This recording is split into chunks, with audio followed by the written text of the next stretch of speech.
पिछली वीडियो में हमने 39 तक क्वेश्चंस कर लिए थे। अब हम शुरू कर रहे हैं क्वेश्चन नंबर 40 से। तो क्वेश्चन नंबर 40 है, the tension in the string increase by 44%, what will be the percentage change in frequency. सबसे पहले लॉज ऑफ स्ट्रिंग फिर से एक बार देख लेते हैं। वो ये कहता है कि n is directly proportional to root of tension. ठीक है, तो अब जब टेंशन बढ़ रहा है by 44%, that means I can write T2 is 144, T2 by T1 is equal to 144 by 100। ये प्रीवियस प्रॉब्लम की तरह एक प्रॉब्लम हमने इस पे पहले किया था उस हिसाब से। So it is 144 by 100। तो अब and this is equal to, जैसे हमें पता है कि n1 by n2 is root of n2 by n1 is equal to root of T2 by T1। So n2 by n1 अगर मैं स्क्वायर करता हूँ तो ये मुझे मिलता है T2 by T1, that is nothing but 144 by 100। So therefore n2 by n1, अगर ये स्क्वायर है तो इसके लिए मुझे स्क्वायर रूट निकालना पड़ेगा। So n2 by n1 is coming to be 12 by 10। अब मैं अगर यहाँ पे दोनों तरफ 10 से मल्टीप्लाई करता हूँ, न्यूमरेटर एंड डिनोमिनेटर, तो मुझे मिलता है n2 by n1 is 120 bye 100। यानी जो परसेंटेज चेंज है फ्रीक्वेंसी में वो बन रहा है 20% का। It is 20% higher than initial frequency. तो ऐसा कुछ है आपके पास question number 40। Yes, it is option C. इसके लिए जो आंसर आ रहा है वो सी आ रहा है। 20% ये आपका आंसर आ रहा है। आई होप ये रेशो आपको समझ में आ गया होगा। It is 20 difference between these two is 20, so it is, we can directly write it is 20% because the denominator is 100. next आगे बढ़ते हैं। next है question number 41। in Melday's experiment the number of loops on string changes from 5 to 4 by addition of 0.018 kg, then initial tension in the string is। तो इसके लिए ना आपको एक रूल याद रखना पड़ेगा। देखो वो रूल क्या है कि हमें पता है कि stationary wave on the string कैसे दिखती है, ये ऐसे। तो यहाँ पे कितने नंबर ऑफ लूप्स हमें दिखाई दे रहे हैं, 1 2 3। यहाँ पे नंबर ऑफ लूप्स कितने हैं, 3। There is a relation between number of loops and tension, and that relation is given by tension into P square is equal to constant, where T stands for tension and P stands for number of loops। जैसे यहाँ पे 3 number of loops हैं, सो T stands for tension, P stands for number of loops। तो हम यहाँ पे लिख सकते हैं T1 P1 square is equal to T2 P2 square. So T1 हमें निकालना है, P1 है आपका इनिशियल नंबर ऑफ लूप्स है 5, सो 5 स्क्वायर। T2 इज, अब देखो यहाँ पे क्या होगा, ये addition of weight, additional weight हमने कर दिया यहाँ पे 0.018। तो उसकी वजह से मैं यहाँ पे लिख सकता हूँ कि इट इज़, ये टेंशन की जगह पे मैं लिख देता हूँ mg, टेंशन T1 की जगह पे लिख देता हूँ mg। तो यहाँ पे क्या आ जाएगा, m प्लस 0.018 g और P2 स्क्वायर, P2 कितना है 4, सो इट इज़ 4 स्क्वायर। ये जी कैंसिल हो जाएगा, मुझे मिलता है 25m इज इक्वल टू, ये 16 हो जाएगा, तो ये 16m प्लस 16 इंटू 0.018। कैलकुलेशंस आपके ऊपर मैं छोड़ रहा हूँ, और इसमें जो आंसर मुझे मिल रहा है that is m is equal to 0.032 kg। ऐसा कोई ऑप्शन है आपके पास? अब देखो, भले ही उन्होंने टेंशन पूछा है, बट जो ऑप्शंस उन्होंने दिए वो केजी वेट में दिए हैं, तो इसलिए जी से मल्टीप्लाई करने की ज़रूरत नहीं है। ये डायरेक्टली केजी वेट में ही आपको आंसर मिल रहा है, दैट इज़ 0.032 केजी वेट। तो ये इस तरह से ये सॉल्व करना था। इसमें सबसे इम्पॉर्टेंट है ये रिलेशन, जो शायद आपकी थियोरी में नहीं है, और ये पिछले सिलेबस में भी उन्होंने ऐसे ही किया था कि ये थियोरी में रिलेशन नहीं दिया था, बट सॉल्व्ड एग्जाम्पल्स में ये रिलेशन दिखाई दिया था। तो इसलिए ये रिलेशन को भी आप याद रखना, this is tension and P stands for number of loops. Okay, now let us proceed for question number 42।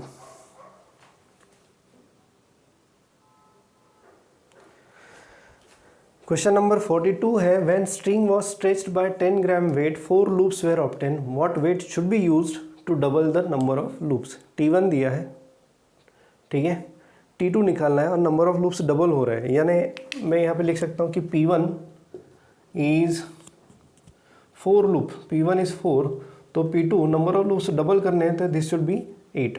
हमारे पास रिलेशन है T1 P1 square is equal to T2 P2 square.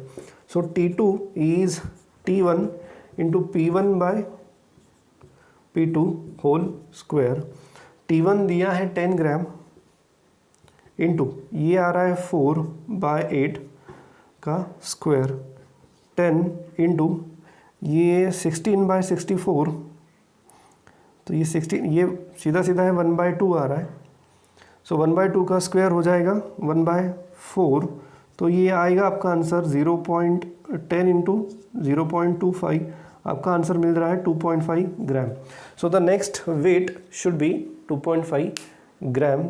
ये इसका आंसर है। बहुत ही सिंपल क्वेश्चन था, बट एक रिलेशन आपको पता होना चाहिए, वो है T1 P1 square is equal to T2 P2 square. It is relation between tension in the string and number of loops formed on that string. ठीक है, ये था question number 42। Next let us proceed to question number 43।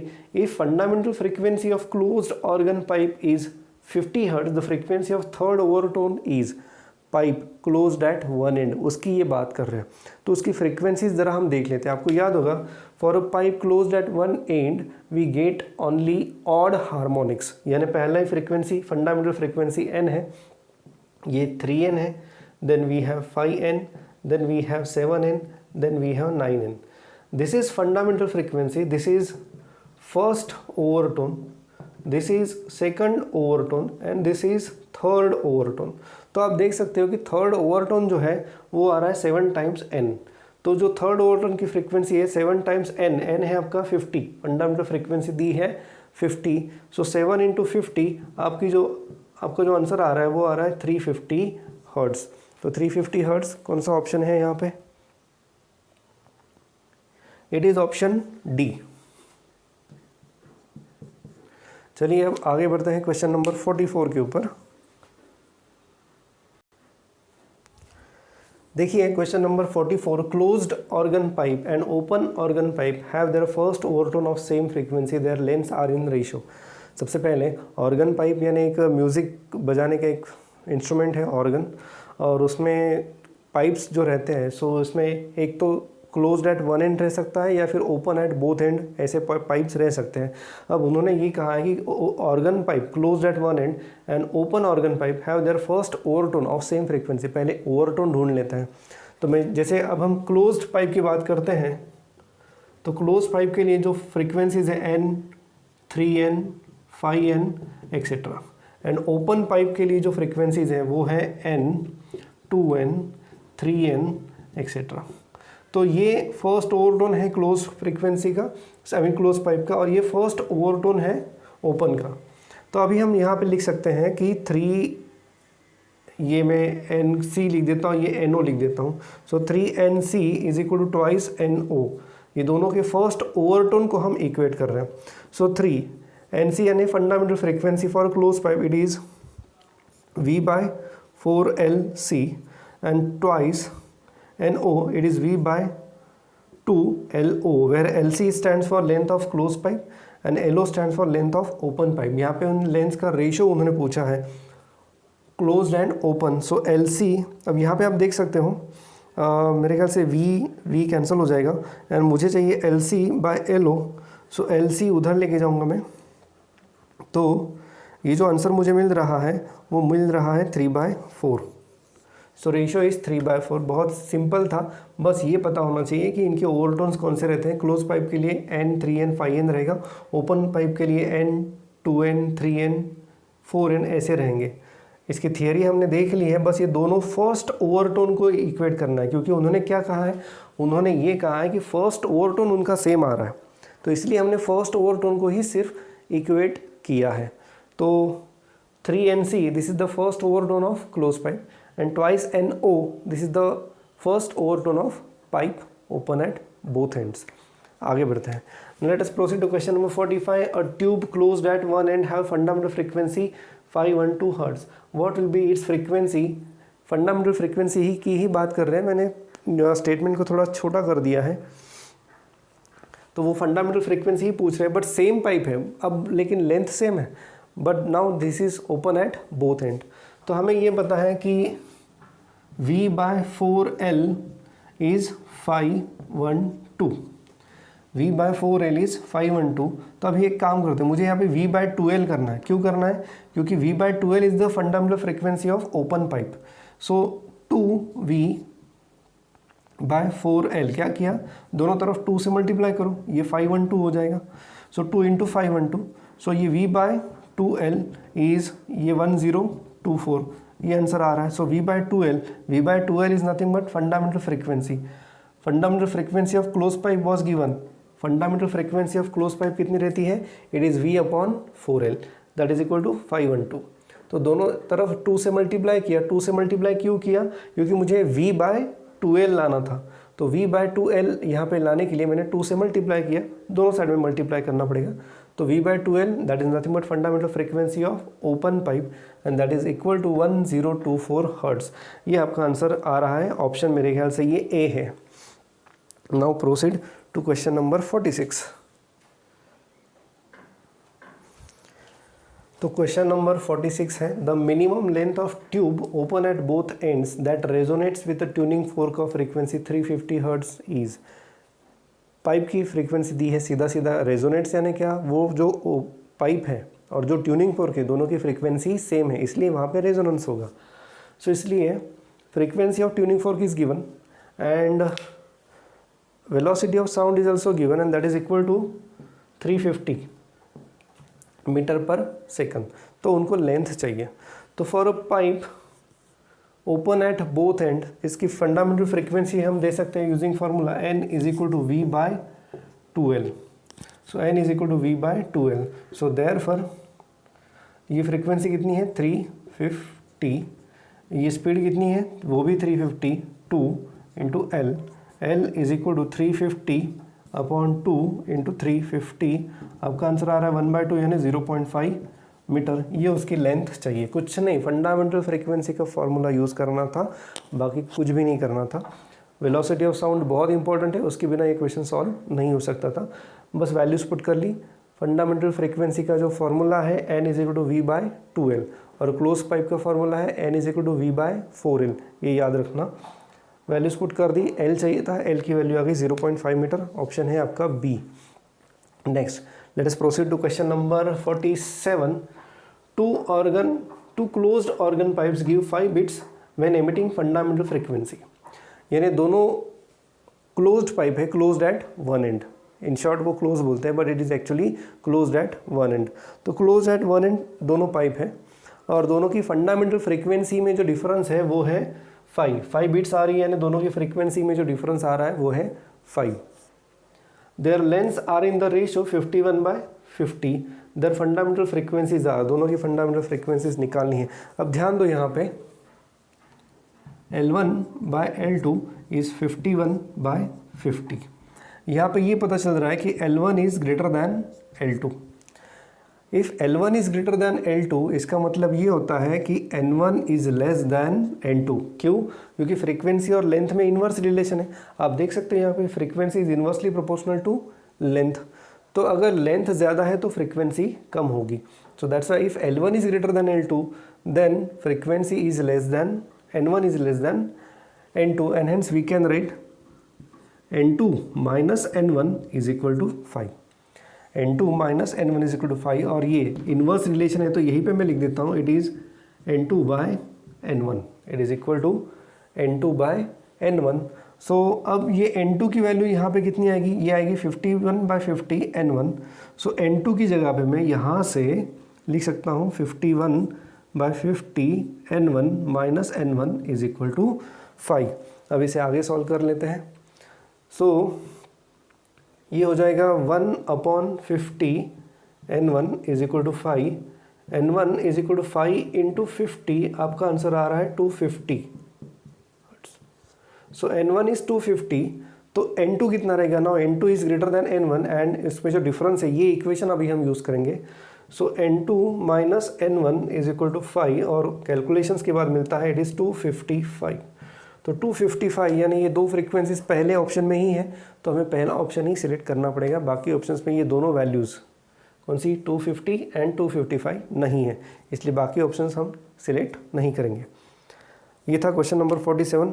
चलिए बढ़ते हैं आगे question number 48 के लिए। Question number 48, the minimum length of air column in resonance with tuning fork of frequency 512 hertz was 16.2 centimeter. The next resonance with the same tuning fork was obtained at the length of 50.2 centimeter.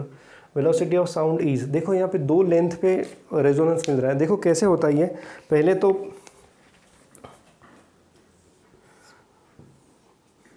ये पानी है और ये pipe है, pipe closed at one and, pipe close यहाँ पे हो रहा है। तो पहला रेजोनेंस हमें यहाँ मिला, आपको ये डायग्राम याद होगी, ये ट्यूनिंग फोर्क है। अब हमने क्या किया, इस पाइप को थोड़ा सा ऊपर लिया ट्यूनिंग फोर्क के साथ। पहला रेजोनेंस हमें यहाँ मिला, दिस लेंथ इज 16.2। दूसरा जो रेजोनेंस हमें मिला वो यहाँ पे मिलना चाहिए,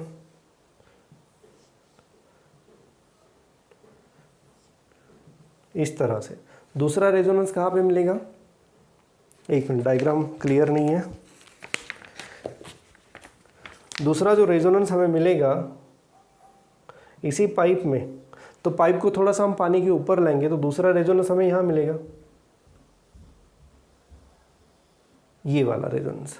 सेम ट्यूनिंग फोर्क रखा है हमने, तो पहला रेजोनेंस यहाँ पे, फिर पाइप को हमने थोड़ा सा ऊपर किया तो जो दूसरा रेजोनेंस हमें मिला वो यहाँ पे मिला।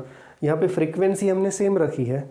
तो अब इसको कैसे सॉल्व करें, तो इसके लिए और एक चीज़ है कि ये जो दोनों लेंथ दी है 16.2 and 50.2, 50.2 is not integral multiple of 16.2। यहाँ से देखने के बाद actually this should be 3 times this length. यहाँ से अगर आप देखोगे तो 1 λ/4, 2 λ/4 एंड 3 λ/4, और यहाँ पे सिर्फ है λ/4। So this length should be 3 times 16.2, but ऐसा नहीं आ रहा है, 3.3 टाइम्स नहीं आ रहा है। करके देखो, 16.2 को मल्टीप्लाई करो 3 से, आपको 50.2 ऐसा आंसर नहीं मिलेगा। यानी यहाँ पे आपको एंड करेक्शन को कंसिडर करना ज़रूरी है, यहाँ पे आपको एंड करेक्शन को कंसिडर करना बहुत ज़रूरी है। तो इसीलिए हम थोड़ी थियरी फिर से एक बार देख लेते। तो लेट इट, ये जो लेंथ है ये यहाँ से यहाँ तक, तो देखो क्या है,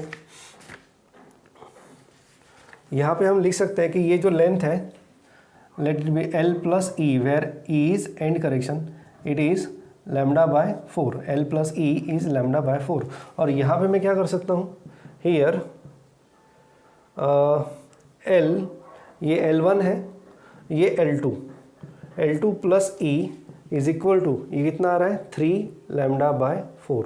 ये इस तरह से हम रिलेशन एस्टेब्लिश कर सकते हैं। जब ये थ्योरेटिकल पार्ट हमने पढ़ा था तो हमने ऐसे ही कुछ इक्वेशंस यहाँ पे लिखे थे। सो L1 plus E, L1 is the actual length of pipe and E is and correction. जैसे हमें पता है कि रेजोनेंस थोड़ा ऊपर होता है, so that's why we need end correction.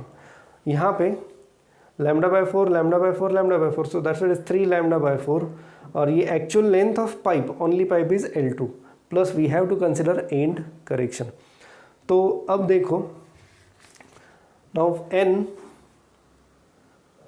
V is N lambda, V is N lambda. ये रिलेशन से हमने ये फंडामेंटल फ्रीक्वेंसी डिराइव कर ली थी। तो देखो अब यहाँ पे V is equal to N lambda is equal to V।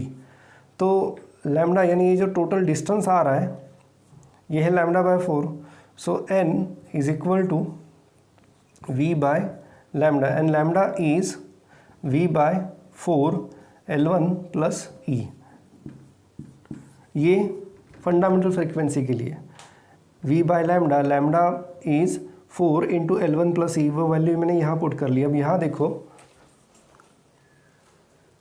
फिर से frequency into wavelength is V, so that's why N is equal to V by lambda. अब यहाँ से देखो लैम्डा क्या आ रहा है, यहाँ से लैम्डा आ रहा है आपका 3/4 L2 प्लस E, यहाँ पे V/4 L1 प्लस E, और यहाँ पे V/ 3/4 सॉरी 4/3 L2 प्लस ई। 4/3 तो 3 ऊपर जाएगा यहाँ पे। दोनों केसेस में ये फ्रीक्वेंसी सेम है, दोनों की फ्रीक्वेंसी सेम है, यानी हम इसको और इसको इक्वेट कर सकते हैं। कैसे, ध्यान दो यहाँ पे। सो V/4 L1 प्लस ई, और यहाँ पे है it is 3V/4 L2 plus ई। तो यहाँ पे आपको एक रिलेशन मिल जाता है। पहले तो V कैंसिल हो जाएगा, 4 भी कैंसिल हो जाएगा।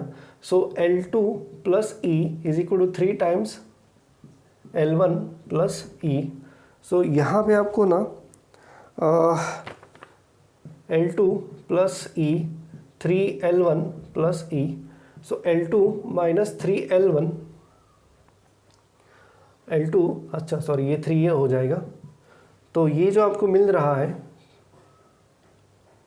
ये बनेगा आपका 2E। So E is equal to L2 minus 3L1 upon 2। ये मिल गया आपको एंड करेक्शन। ये यहाँ पे आपको क्या मिल गया, end correction, which is equal to L2 minus 3L1 upon 2। इसके लिए ये पूरा एनालिसिस हमने किया। क्वेश्चन थोड़ा सा बड़ा है बट कोई प्रॉब्लम नहीं है। अब यहाँ पे हमको एंड करेक्शन मिल जाएगा। तो putting this values L2 is 50.2 minus 3 तो 16.2 डिवाइडेड बाय 2। एंड करेक्शन जो आपको यहाँ पे मिल रहा है that is equal to 0.8। This is the value of E। ये आप वैल्यूज कैलकुलेट करके ये वैल्यू निकाल सकते हो, ट्राई करना आप। अब एंड करेक्शन तो यहाँ पे पूछा नहीं है, बट ये सेम फार्मूला ये कैसे आया ये आपको समझ में आ गया होगा। नहीं आ गया तो फिर से एक बार इस पूरे वीडियो को देख लो, और कोई डाउट आ रहा है तो ग्रुप में पूछो। अब देखो यहाँ पे E इज़ 0.8 और उन्होंने क्या पूछा है, velocity of sound in air is. तो वेलोसिटी ऑफ साउंड के लिए अब देखो हमें क्या करना पड़ेगा, V इज़ n लैम्डा। तो यहाँ से देखो अभी आप, सो V is 4nL1 plus E। V ये इक्वेशन से मैंने V लिखा, V is equal to 4n ये वाला n L1 प्लस E।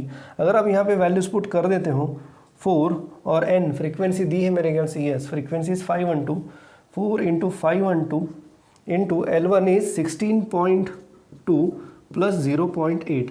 ये प्रोडक्ट आप कर लो, और ये प्रोडक्ट करने के बाद जो आपको आंसर मिलेगा वो अराउंड 348.16 ऐसा आंसर आपको यहाँ पे मिलेगा। So this is the solution for this question. फिर से एक बार अच्छे से समझ लो, यहाँ पे क्या किया है हमने, यहाँ पे पाइप सेम रखा है, फ्रीक्वेंसी भी उतनी रखी है, तो पहला रेजोनेंस हमें यहाँ पे मिलेगा। अब हमने क्या किया, पाइप को थोड़ा सा ऊपर लाया, तो फिर से रेजोनेंस इस स्टेज पे मिलेगा। तो ये λ/4 है और ये है लेंथ 3 λ/4, और उसी के बाद ये पूरा रिलेशन हमने डिराइव किया है। This is the expression for frequency using first resonance, और सेकंड रेजोनेंस फिर से हमें फ्रीक्वेंसी इतनी ही मिलेगी। दोनों फ्रीक्वेंसीज हम सेम ट्यूनिंग फोर्स से ले रहे हैं, यानी दोनों जगह पे फ्रीक्वेंसी इज सेम। ठीक है, इसके बाद कुछ नहीं किया, इनको इक्वेट किया। इक्वेट करने के बाद पहले तो हमने एंड करेक्शन निकाल लिया, और फिर वैल्यूज पुट करके एंड करेक्शन आपका है 0.8। ये एंड करेक्शन हमने यहाँ पे यूज़ किया। इस एक्सप्रेशन में उन्होंने वेलोसिटी पूछी है, so V is equal to 4nL1 plus E। Values put कर दो, आंसर निकालो। ये इस तरह का ये क्वेश्चन था, थोड़ा लेंदी क्वेश्चन था, बट ये समझना बहुत ज़रूरी था। और एक हमने काम किया, यहाँ पे हमने एंड करेक्शन निकाल लिया है। सिर्फ इसी फॉर्मूला के ऊपर भी कई सारे क्वेश्चंस आ चुके हैं इससे पहले, तो ये आपको पता होना चाहिए था। ओके, अब आगे बढ़ते हैं नेक्स्ट क्वेश्चन के लिए। क्वेश्चन नंबर 49 है, for the resonance tube the air column for first and second resonance differ in length bye 31.5 centimetre, wavelength of the wave is. इसके लिए फिर से आपको क्या करना पड़ेगा, पहला जो क्वेश्चन अभी हमने डिस्कस किया क्वेश्चन नंबर 48, उसको थोड़ा सा देखना पड़ेगा। उसमें हमने ये दोनों लेंथ के लिए एक्सप्रेशन डिराइव कर लिए थे। तो वो जो लेंथ थी, पहले रेजोनेंस के लिए जो लेंथ रहेगी वो रहेगी λ/4, और दूसरी रेजोनेंस के लिए जो लेंथ रहेगी दैट विल बी 3 λ/4। और इन दोनों लेंथ में डिफरेंस दिया है उन्होंने, यानी क्या दिया है मैं बता रहा हूँ, 3 λ/4 minus λ/4 it is equal to 31.5। So अब ये अगर आप करोगे, so 3 λ minus λ it is 2 λ/4 is 31.5। So λ is 31.5 into 2, तो ये जो आपको आंसर मिलेगा दैट इज़, मेरे ख्याल से ये 10 कैरी 63 सेंटीमीटर इतनी वेवलेंथ आपको यहाँ पे मिल रही है। यहाँ पे कोई भी एंड करेक्शन की ज़रूरत नहीं, क्योंकि वो एंड करेक्शन पकड़ के ही हम 3 λ/4 एंड λ/4 ये डिस्टेंस पकड़ रहे हैं, तो यहाँ पे एंड करेक्शन की ज़रूरत नहीं है। तो ये बहुत ही सिंपल था, बट ये क्लिक होना चाहिए कि इनिशियल यानी fundamental mode and first overtone इनकी लेंथ का डिफरेंस दिया है। कभी कभी ऐसा भी पूछा जा सकता है कि difference in length of second overtone and third overtone, तो उसके लिए आपको ये टर्म्स चेंज करनी पड़ेगी। ट्राई करके देखो, सोचो अगर मैं बोलता हूँ कि थर्ड ओवरटोन है और सेकंड ओवरटोन है, इसमें लेंथ का जो डिफरेंस दिया है तो उस हिसाब से क्या आंसर आ सकता है, आप ट्राई करो। नेक्स्ट हम बात करते हैं क्वेश्चन नंबर 50 की। In resonance tube a tuning fork of frequency, ये TF है यानी tuning fork of frequency 325 hertz, first two resonance obtained at length 25.4 and 77.4, the end correction is। अभी हमने थोड़ी देर पहले एंड करेक्शन का फॉर्मूला डिराइव किया था, आपको एक बार फिर से बता देता हूँ। And correction is L2 - 3L1/2। ये एक्सप्रेशन है आपका जो हमने पहले क्वेश्चन नंबर 48 में डिराइव किया था। So and correction is L2 - 3L1/2। So L2 is 77.4 minus 3 into 25.4 divided by 2, 77.4 minus 8, 0, sorry not 8, ये जो मल्टीप्लिकेशन आ रही है 76.2 डिवाइडेड बाय 2, तो ये आएगा 2, ये 1, ये 1.2 डिवाइड बाय 2, ये आएगा 0.6 सेंटीमीटर। इतना ये एंड करेक्शन यहाँ पे आपको मिल रहा है। सो ये थे 50 questions for the class work, और इसी के साथ साथ आपको मैं दे रहा हूँ एक असाइनमेंट, होमवर्क असाइनमेंट, तो वो भी आपको सॉल्व करनी है। असाइनमेंट में कोई डाउट है तो आप ग्रुप में पूछ सकते हो। असाइनमेंट सब लोग सबमिट नहीं कर रहे हैं, तो सबको ये करना ही पड़ेगा। ये कंपलसरी वर्क है जो असाइनमेंट में दे रहा हूँ। 50 क्वेश्चंस हमने यहाँ पे डिस्कस कर लिए हैं। उससे पहले भी हमने इस चैप्टर के न्यूमेरिकल्स भी सारे के सारे सॉल्व कर लिए हैं। वो न्यूमेरिकल्स के बाद हमने ये 50 न्यूमेरिकल्स यानी MCQ भी किए हैं। इसके बाद अभी आपका काम है टू सॉल्व दैट होमवर्क जो आपको दिया गया है। So that's it. अब इसके बाद हम नेक्स्ट चैप्टर को शुरू कर देंगे। तो ये चैप्टर आपका फिनिश हो गया है, तो लगभग आधे चैप्टर्स आपके फिनिश हो गए हैं और कुछ अभी बाकी है। तो इसके बाद हम शुरू करेंगे वेव ऑप्टिक्स। ये जो नेक्स्ट पार्ट है वो हम नेक्स्ट क्लास से शुरू करेंगे। तब तक के लिए इसका अच्छे से प्रिपरेशन करो, न्यूमेरिकल्स की प्रैक्टिस करो और होमवर्क सबमिट किया करो। आप लोग होमवर्क सबमिट नहीं कर रहे हो, तो कुछ ही लोग हैं जो होमवर्क सबमिट कर रहे हैं, बाकी लोग नहीं कर रहे, तो वो भी आपको करना है। That's it for the today's class.